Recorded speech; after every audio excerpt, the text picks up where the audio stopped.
Kamadongi ameranyanga.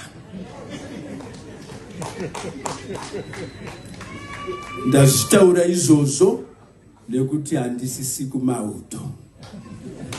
Pane vakambohukura tambozvitaura futi zvakare.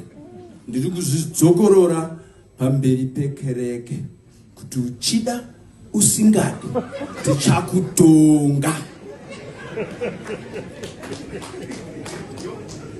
Regai ndidzoke kuzuva ranhasi ndoti mukoma wangu kuda tagwirei namai guru, zvinhu zvacho zvinonetsa. Mukoma akamira anonditi mukoma, ini ndakudzokawo ndoti mukoma.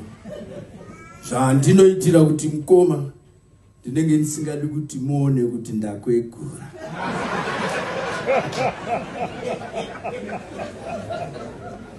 Ndakucherechedzai ngoma tagwirei pamberi. So these are the last kicks of the generals. Magenerals apera.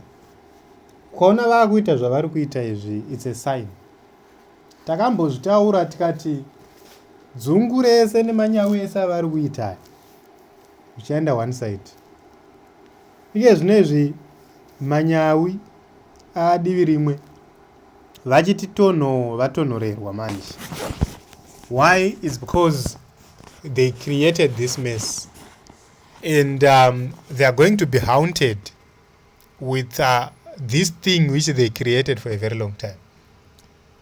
Zvavo zvana madonki amera nyanga izvi. It's going to end very, very soon. I'm telling you, ava navanduo vanhu vachafa vachitambudzika ava. Vari kuonererwa vachiita zvese. They might have power today, they might kill us today, they might maim us today. But let me assure you that very, very soon, if they are alive, if they are not in prison, ndo vanhu vachatambudzika zvokutambudzika zviya munyika ino yeZimbabwe.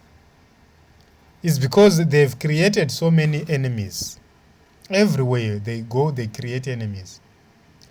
In politics, in the military, everywhere. Madonga amera nyanga against the constitution. Who does that? So, you know, vanenge vachitonyatsoziziva kuti zvinhu zvavari kuita hazviite.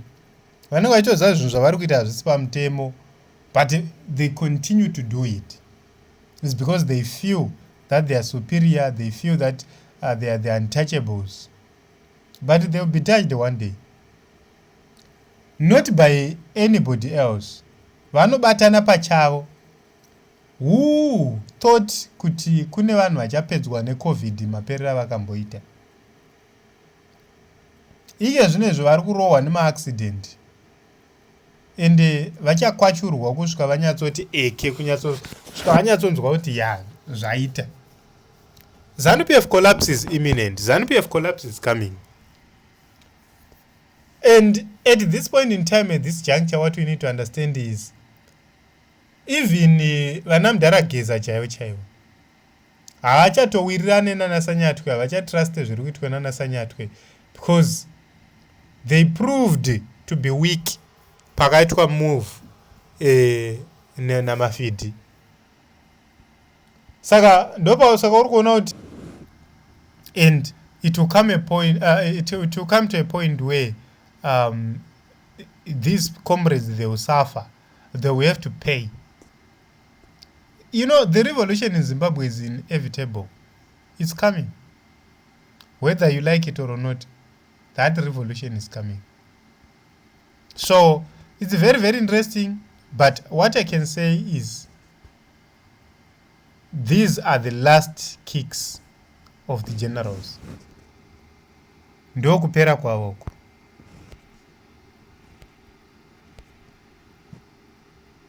Kana vakudzingwa basa vachadzingwa zvinonyadzisa. Manje vachadzingwa basa zvinonyadzisa. Moves will be made against them. Handiri kuona machanges ari kuitika, makepele juve ari kuitika.